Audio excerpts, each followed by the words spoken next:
तो चलिए दोस्तों, 5 जुलाई को बनने वाले हरियाणा करंट अफेयर के जो क्वेश्चंस हैं वो हम देख लेते हैं। लेकिन उससे पहले मैं आपको बता दूं कि मैंने कुछ दिन पहले आपसे एक क्वेश्चन पूछा था कि आप हमारे चैनल पर किस प्रकार की वीडियो ज़्यादा देखना पसंद करते हैं। तो यहाँ पर कुल 338 लोगों के द्वारा आज तक वोट किया गया है, जिसमें हरियाणा जीके की वीडियो को 85% लोगों ने येस किया है कि हम हरियाणा जीके की ज़्यादा वीडियो देखना चाहते हैं और जनरल जीके की बहुत कम लोग देखना चाहते हैं। तो अब आपको हमारे चैनल पर सुबह करंट अफेयर्स तो मिलती ही रहेंगी और शाम को हरियाणा जीके से रिलेटेड एक वीडियो भी साथ साथ मिलनी शुरू हो जाएगी। तो चलिए हम चलते हैं अपनी वीडियो की तरफ और आज की करंट अफेयर्स हम देख लेते हैं। कोरोना रिकवरी को लेकर केंद्र सरकार के द्वारा जारी की गई लिस्ट में चंडीगढ़ किस स्थान पर है? तो चंडीगढ़ पहले स्थान पर है। चंडीगढ़ की स्थापना ली कॉर्बुजियर के द्वारा की गई थी। केंद्र सरकार ने 15 राज्यों की लिस्ट जारी की है, जिसमें से चंडीगढ़ 82.3% रिकवरी रेट के साथ पहले स्थान पर है। 80.8% रिकवरी रेट के साथ मेघालय जो है वह दूसरे स्थान पर है और 79.6% की रिकवरी रेट के साथ राजस्थान तीसरे स्थान पर है। इसके बाद है, हाल ही में HAU ने बाजरे की कौन सी बायोफोर्टिफाइड्स किस्म तैयार की है? तो ये की है HHB 299 और HHB 311। दोनों ही किस्म की खासियत यह है कि यह मात्र 80 दिन में पककर तैयार हो जाती हैं। दोनों ही किस्म लोगों के अंदर एलर्जी व डायबिटीज़ को रोकने में सहायक हैं। हाल ही में केंद्रीय जल शक्ति मंत्री गजेंद्र सिंह शेखावत ने जल जीवन मिशन में किस राज्य के पैटर्न्स को अपनाने की सलाह दी है? तो ये सलाह दी है हरियाणा के पैटर्न को अपनाने की। गजेंद्र सिंह शेखावत ने 2022 तक सभी ग्रामीण परिवारों को घरेलू नल कनेक्शंस प्रदान करने के लक्ष्य की तरफ तेजी से बढ़ने के लिए हरियाणा सरकार की सराहना की है। इसके बाद है, प्लास्टिक एंड रिकवरीज सर्जरी में भिवानी जिले के किस डॉक्टर ने ऑल इंडिया लेवल पर पहला रैंक हासिल किया है? तो ये रैंक हासिल किया है डॉक्टर महेश ने। तो आप फोटो देख सकते हैं, ये हैं डॉक्टर महेश। भवानी खेड़ा के गाँव रामपुरा के रहने वाले डॉक्टर महेश जांगड़ा ने बर्न प्लास्टिक सर्जरी में ऑल इंडिया लेवल पर पहला स्थान प्राप्त किया है। फिलहाल हरियाणा में किस आयोग की स्थापना का फैसला लिया गया है? तो ये लिया गया है राज्य स्तरता आयोग का फैसला। हरियाणा की ग्राम पंचायतों को आर्थिक रूप से मजबूत करने के लिए पंचायती जमीन पर किसका निर्माण किया जाएगा? तो ये किया जाएगा गोदाम कॉलेज और स्कूल कॉलेजों का निर्माण। हरियाणा के पंचायत एवं ग्रामीण विकास विभाग की ओर से यह प्रस्ताव तैयार किया गया है। विभाग के मंत्री के नाते डिप्टी CM दुष्यंत चौटाला ने इस प्रस्ताव को मंजूरी दी है। प्रदेश में करीब 200 पंचायतें ऐसी हैं जो कि करोड़पति हैं, जबकि हजारों पंचायतों के पास जमीन खाली पड़ी है।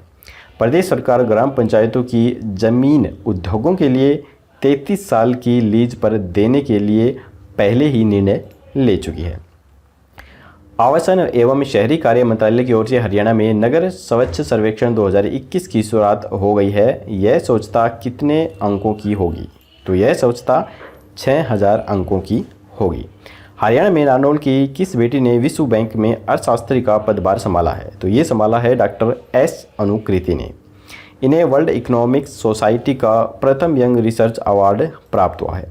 लगभग 20 देशों की यात्रा कर चुकी अनुकृति डेवलपमेंट इकोनॉमिक्स की विशेषज्ञ रह चुकी हैं।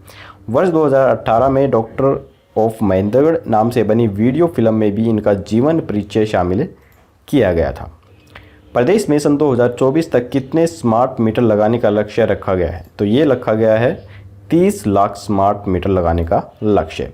केंद्रीय बिजली मंत्री RK सिंह ने हरियाणा की स्मार्ट मीटर योजना के लिए 780 करोड़ रुपए देने की घोषणा की है। तो यहाँ पर मैं बता दूँ, जो केंद्रीय बिजली मंत्री हैं वो ये हैं, आप देख सकते हैं RK सिंह केंद्रीय बिजली मंत्री हैं और हरियाणा के जो बिजली मंत्री हैं वो रणजीत सिंह हैं, आप यहाँ पर देख सकते हैं।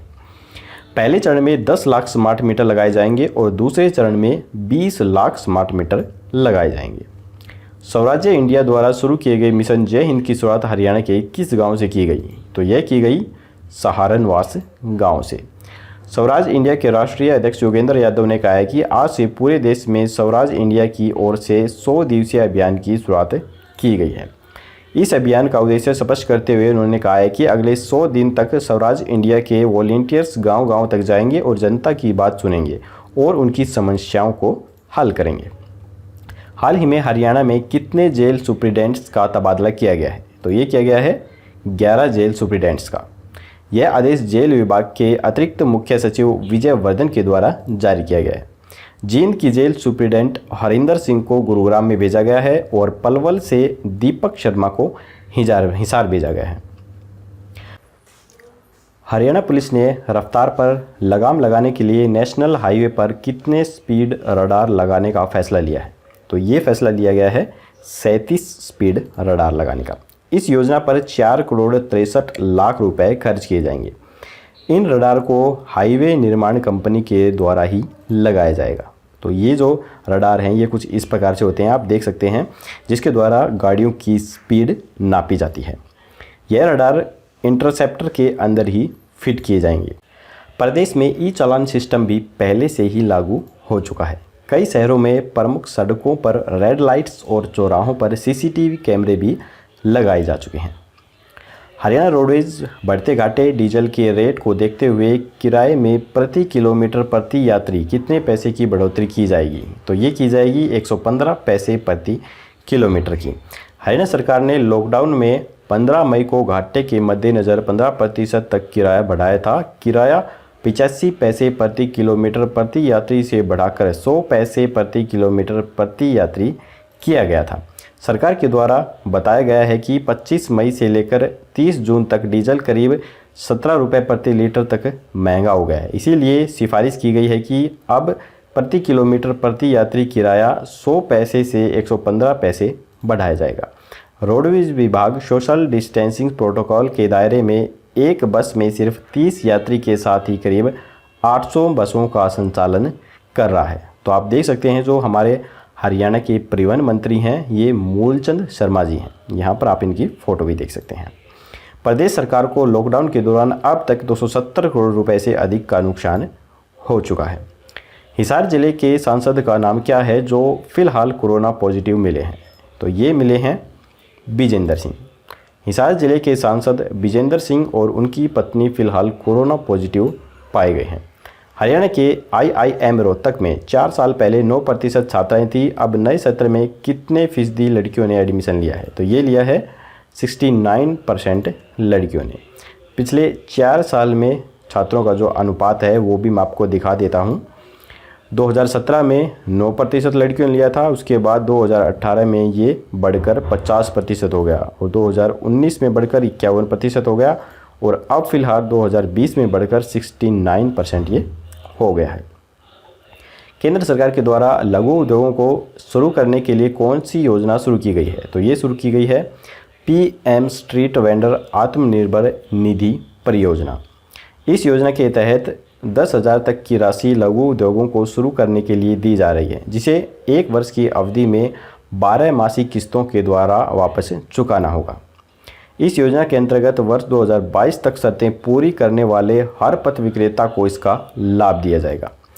कैसे लें इस योजना का लाभ, ये भी हम आपको बता देते हैं। इस योजना के अंतर्गत ऐसे पथ विक्रेता जिनको नगर निकाय से विक्रय प्रमाण पत्र या पहचान पत्र मिला हो, पथ विक्रेता जिनका सर्वे सूची में नाम शामिल हो या ना हो, जो पथ विक्रेता मार्च 2020 के पहले से कार्य कर रहे हैं, वह नगर परिषद कार्यालय में आवेदन पत्र के माध्यम से अपना नाम सूची में शामिल करवाकर इस योजना का लाभ ले सकते हैं। देश में कोरोना की पहली वैक्सीन का इंसानों पर क्लिनिकली ट्रायल कब से शुरू किया जा सकता है? तो ये किया जा सकता है 7 जुलाई से। ICMR ने देश के 12 चिकित्सा संस्थानों में नियुक्त टीम को वैक्सीन परीक्षण की रिपोर्ट अगस्त के पहले सप्ताह में देने के आदेश जारी किए हैं ताकि 15 अगस्त को वैक्सीन लॉन्च की जा सके। अब तक कोरोना वैक्सीन के क्लिनिकली ट्रायल में कितने लोग शामिल होने की इच्छा जता चुके हैं? तो ये जता चुके हैं 45 लोग। रोहतक, गुरुग्राम, फतेहाबाद, करनाल, जींद, झज्जर व दिल्ली के लोगों ने इसमें अपनी सहमति जताई है। यह परीक्षण 2 चरणों में 1125 लोगों पर किया जाना है। पहले चरण में 18 से 55 वर्ष के 375 लोग और दूसरे चरण में 12 साल से कम और 56 वर्ष से ज़्यादा उम्र के 750 लोगों पर यह परीक्षण किया जाएगा। तो ये थी हरियाणा के क्वेश्चंस। अब हम देख लेते हैं हरियाणा की न्यूज़। आज प्रदेश में 545 नए केस आए सामने। इसके साथ ही कोरोना संक्रमितों का जो आंकड़ा है यह 16,548 हो चुका है। लॉकडाउन अनलॉक्स 2 में पंचकुला के साथ अब जयपुर, अजमेर, अलवर और हिसार के लिए भी सीधी बस सेवाएं शुरू कर दी गई हैं। 20 जून तक बस स्टैंड से केवल 30 बसों का आवागमन होता था, लेकिन शनिवार के बाद यह बढ़ाकर 65 बस कर दिया गया है। सीएम मनोहर लाल खट्टर आज वीडियो कॉन्फ्रेंसिंग के जरिए रेवाड़ी में रालियावास पार्क और व्यायामशालाओं का उद्घाटन करेंगे। रोहतक में एक रैली को संबोधित करते हुए मुख्यमंत्री मनोहर लाल खट्टर ने कहा है कि अगर कोरोना की वजह से परिवार का कोई आजीविका कमाने वाला सदस्य मर जाता है तो उसके परिवार को सरकार की तरफ से मदद दी जाएगी। अब हम देख लेते हैं कल का क्वेश्चन। कल हमने आपसे पूछा था, हाल ही में भूवैज्ञानिकों ने हरियाणा के रोहतक में बार बार आने वाले भूकंप का जो कारण है वो क्या बताया है। तो काफ़ी कम स्टूडेंट ने इसका आंसर दिया था। इसका जो राइट आंसर है वो मैं आपको बता दूं, वो है इंडो ऑस्ट्रेलियन टेक्टोनिक प्लेट का खिसकना। ये पहले वाला हमारा राइट आंसर है। रोहतक में आने वाले लगातार भूकंप के झटकों के बारे में वैज्ञानिकों का कहना है कि इंडो ऑस्ट्रेलियन टेक्टोनिक प्लेट का यूरेशियन प्लेट के टकराने और फॉल्ट लाइन के सक्रिय होने से यह प्रभाव देखा जा रहा है। भारत इंडो ऑस्ट्रेलियन प्लेट पर ही टिका हुआ है। दिल्ली और हरियाणा के बीच 5 फॉल्ट रीजन लाइन है। फिलहाल महेंद्रगढ़ और देहरादून सक्रिय हैं। पिछले 2-3 महीने से मथुरा फॉल्ट रीजन लाइन में हलचल होने के कारण ग्रेटर नोएडा व फरीदाबाद में भी भूकंप के झटके महसूस किए जा चुके हैं। तो चलिए आज का क्वेश्चन हम देख लेते हैं। आज का क्वेश्चन है, हाल ही में सेल्फी विद डॉटर फाउंडेशन ने किस कार्यक्रम की शुरुआत की थी। तो यहाँ पर 4 ऑप्शन है। आपको जो राइट ऑप्शन है वो हमें कमेंट बॉक्स में बताना है। कल की वीडियो में आपको इसका आंसर मिल जाएगा। तो दोस्तों, अगर आपको हमारी वीडियो पसंद आई तो लाइक जरूर कीजिएगा और अपने दोस्तों के साथ शेयर करना बिल्कुल मत भूलिए। तो जल्दी ही मिलेंगे कल एक और नई वीडियो के साथ। तब तक के लिए जय हिंद, जय भारत।